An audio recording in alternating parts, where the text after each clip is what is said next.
पांडे जी कैसे हैं आप? पांडे जी आप ठीक हैं? बिल्कुल ठीक हूँ ब्रजेश जी। दाढ़ी उड़ी बनमूछ बना के आए मैं पांडे बिल्कुल जी? ठीक हूँ ब्रजेश जी। इस डिबेट में आने से पहले मतलब ये सब किया या पहले? दाढ़ी से कोई एलर्जी है आपको? नहीं ब्रजेश जी देखिए, ऐसा मतीन खान की इच्छा है नहीं जानने की। ब्रजेश जी देखिए, मतीन जी की इच्छा है, लेकिन भारतीय जनता पार्टी इसको प्रचारित करवाना चाह रही है। ओके। भारतीय जनता पार्टी चाहती है कि ऐसे ही मुद्दों पर डिबेट हो, जो जनता के असली मुद्दे हैं उस पर ना चर्चा हो, ना उस पर कोई बहस हो।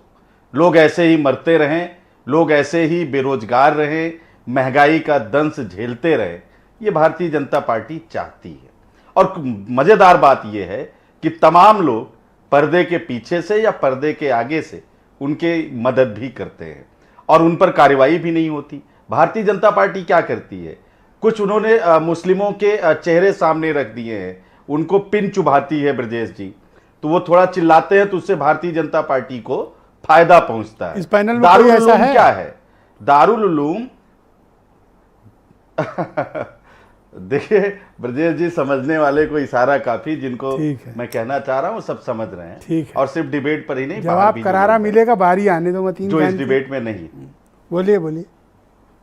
देखिए, और ब्रजेश जी, दारुल उलूम एक शैक्षिक संस्थान है और वहां उन्होंने अपने स्टूडेंट्स के लिए कोई गाइडलाइन जारी कर दी, तो डिबेट इस बात पर होनी चाहिए या बहस इस बात पर होनी चाहिए कि भारतीय जनता पार्टी के शासन में कानपुर में 2 महिला ब्राह्मणों को जिंदा जला के मार दिया गया, अधिकारियों के ऊपर लीपापोती करने के लिए 302 के मुकदमे कर दिए गए, एसडीएम की गिरफ्तारी हुई, डीएम साहिबा जो नृत्य कौशल का प्रदर्शन कर रही थी उनके खिलाफ कोई कार्रवाई हुई, उनको वहां से हटाया गया। और मोहन भागवत जी का बयान क्या था ब्रजेश जी? उन्होंने कहा कि इस देश में जो जातिवादी प्रथा है, जो जातियों में विभाजन है, वो ब्राह्मणों की देन है और नतीजा कानपुर में देखने को मिल गया। और वही जो ब्राह्मणों के खिलाफ बोल रहे हैं मोहन भागवत जी, वही कह रहे हैं कि सब हिंदू हैं, वही कह रहे हैं मुस्लिम भी हिंदू हैं, तो उनकी कौन सी बात सही है? और वही फिर कहते हैं कि इस देश में आरक्षण की समीक्षा होनी चाहिए। ये 3 बातें। उनका कहना है कि परिवारों में एकता और राष्ट्रीयता की भावना आती है जब आप ये कहते हैं कि सबके पूर्वज एक हैं। और जब आप कहते हैं कि ब्राह्मणों ने ही जातियों में बांटा है, तब कौन सी भावना आती है ब्रजेश जी? राष्ट्रीयता आती होगी पांडे जी, घटना हो जाती है तब। आप ब्राह्मणों पे इतना उद्वेलित हो।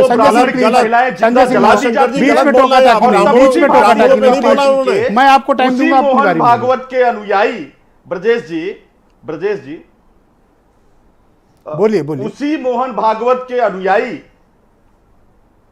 कृष्णा गौतम चप्पल लेके ब्राह्मणों को दौड़ाती है, गालियां देती हैं। पांडे जी कुछ और पिच पे खेल रहे हो आज आप। भारतीय जनता पार्टी का मंत्री बात कुछ हो रही थी, अब जबरन घसीट लाए। एफआईआर भी दर्ज करा देता है। आप कहना क्या चाह रहे हो, थोड़ा ये क्लैरिटी दो। की भावना भर रही है, मोहन भागवत जी भर रहे हैं। ओके, आप असहमत हो कि ये सब जो कुछ हो रहा है? ये जो असली ब्रजेश जी फिर से रिपीट करिएगा आवाज। आप असहमत हैं ये जो कुछ भी चल रहा है देश में? बिल्कुल असहमत है। देखिए, उत्तर प्रदेश हो या देश हो, उनके मुद्दे एक हैं। हिंदुस्तान 2 भागों में बंट रहा है, एक गरीब होता जा रहा है और अडानी जो है उनका आप देख ही रहे हैं।